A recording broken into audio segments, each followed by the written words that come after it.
Okay, I'm going to start forming my loaves, but obviously it's extremely difficult to videotape yourself and use both your hands at the same time. So hopefully with the shot that I'm giving you, you will be able to get the idea and understand what I'm doing. So here we go.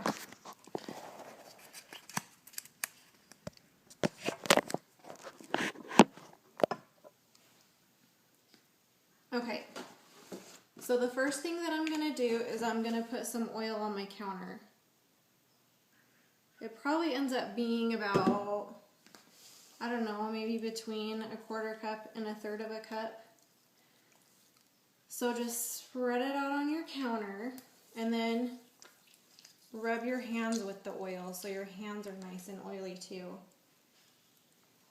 And now I'm just going to get my dough out of my bowl. Okay, but I'm taking a video. Can you be quiet?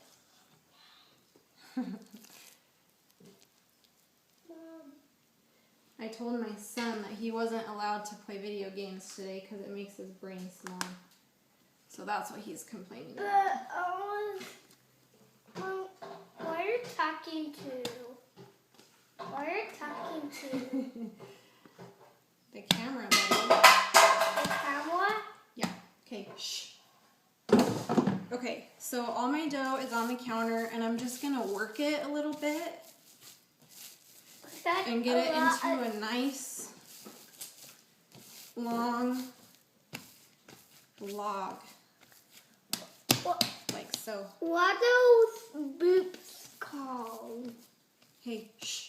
What are those boots called? On the Honey, bread. I'll talk to you in a minute, okay? Okay, I have a greased knife, and the first thing I'm going to do is cut it in half, right through the middle,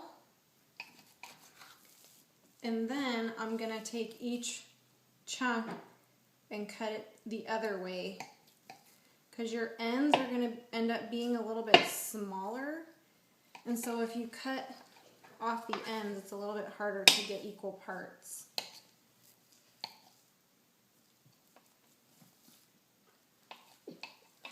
Mom, what are those boots in the bread?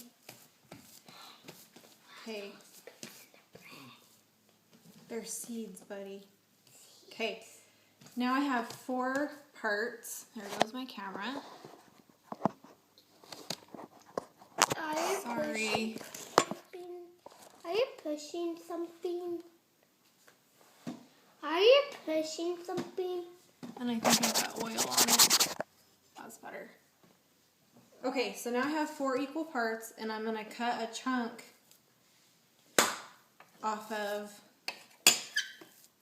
this part and this part to make another loaf, and then a chunk off of this one and this one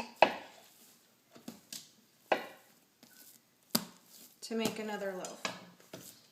Okay, now I have my scale set up right here, and I'm just going to start weighing them. I like to weigh them. Some people, they don't care. I like really uniform loaves, so I like to weigh them. And then as you're going, I usually like to set aside my big ones. Mom, can I tell? Shh, yeah, you can have some dough, honey. Thanks. Ah. Is it Okay. sticky? So this one's a really big one. I'm just going to take a chunk off of it and put it on this one that I felt was a little bit smaller, and then I reweigh it. Still a little small. And a little bit spider. Okay, they're about equal now. And these are all coming out to be about 1.5. This one's big.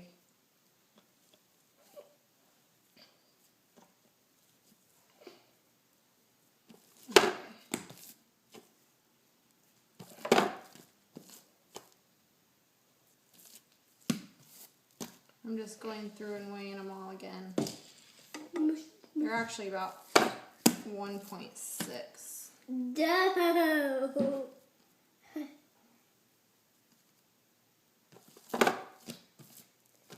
And again, this is just my personal preference. You guys can just eyeball it if you want to. Okay. So now all my balls are dough balls are even.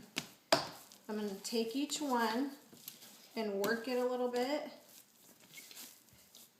and then pull the tops around to the underneath, and you can see how nice and smooth that dough is because you kneaded it the perfect amount of time. And this is the fun part. So that you have no air bubbles, you're going to give it a big smack against the counter. And then I take my hands and I roll it around and squish and roll and squish and roll until you have a beautifully shaped loaf. And that was a little short, so I'm going to just kind of work it out so that it gets a little bit longer. And drop it into your loaf pan. Ta-da! And these are the loaf pans that I like to use. They're the honeycomb pans. There's Trey. Say hi. Hi. And I have friends that have used other pans, glass pans, and they don't end up getting the same results that I do. So I love these pans. They're by Norpro. So those are the pans that I like, and those are well greased too. So again, take your roll, your dough ball, and pull the tops around to the underneath until you have a nice ball. And then give it a nice smack. And it's going to flatten out a little bit. And then take your hands. Why are you taking pictures? So I can teach people that. And roll the tops to the underneath again. And sometimes you'll want to tuck the ends under if you don't have a nice end. Or one that's like really skinny, you'll just want to tuck it under. And there's your next loaf. Okay, I'll do this for you one more time. I'm going to spray my counter a little bit because I'm running out of oil. Why you have to make it stick? Why you have to make it... Shh. Okay, again. Mom, why Hands you have roll to... from the top to underneath. Make your nice ball and give it a nice smack to take the air bubbles out. What air bubble mean? And then form your nice loaf. What air bubble? Hey! What air bubble mean? What air bubble mean? And you have a nice loaf of bread. And then keep doing that until you have all 6 of your 1, 2, 3, 4, loaves done. 5, 6. Yes.